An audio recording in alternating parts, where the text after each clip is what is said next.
We are back with Dr. Rodriguez, an interventional radiologist with Cone Health, talking about the risk of stroke. So now we're moving on to what are the signs that indicate that someone might be having a stroke. What do we need to know? What do we need to look for?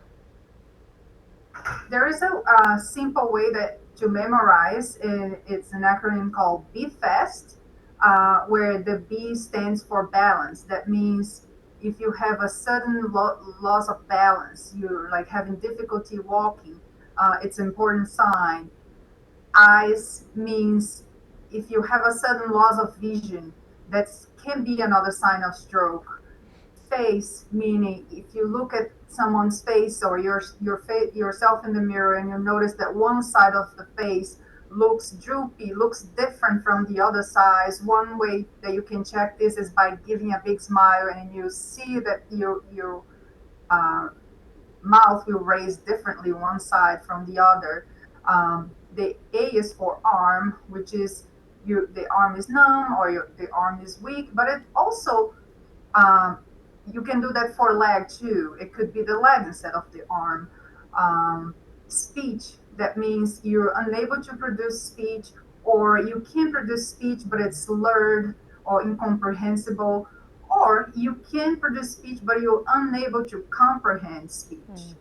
Um, and the T is for time, meaning it's time to call 911.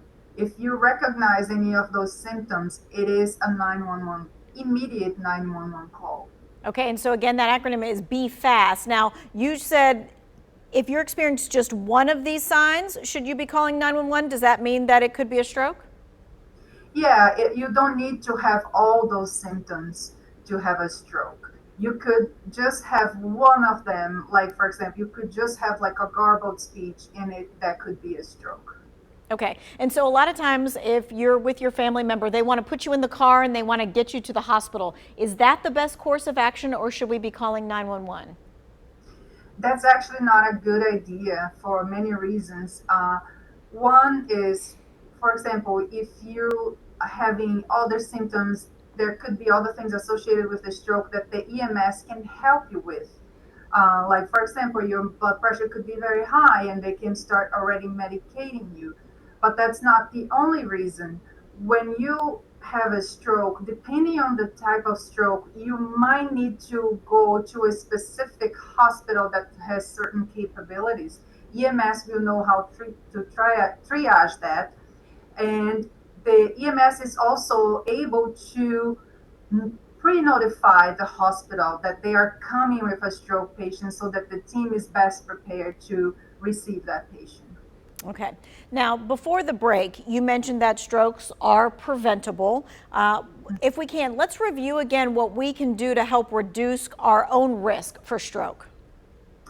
Yes, healthy lifestyles, for example, sleeping well, exercising, eating well with preferentially low sodium, low saturated fat, and sometimes you can see, if it's a packaged food, you can see the saturated fat content. Uh, Rich in fruits and vegetables. If you drink, you can drink in moderation. If you smoke, it would be best to quit smoking, maintain a health weight. All those things are things you can do to decrease your risk of stroke. Okay. We have about a minute left or so. We just wanted to kind of know maybe a final message or your final thoughts about stroke, whether it's awareness, whether it's being able to recognize what it is, or whether it's able to change how we do our own life. Yeah, so there are a few things that are very important. One is recognizing those symptoms. If you can, have like this printed so you can remember. Uh, One very important thing is if you present those symptoms, do not wait.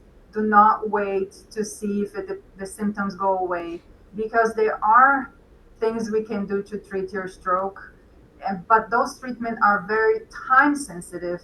Um, Sometimes, depending if it takes too long for you to get to the hospital, you might not be eligible to the treatments. Okay. So it's very, very important that once you suspect, you call 911.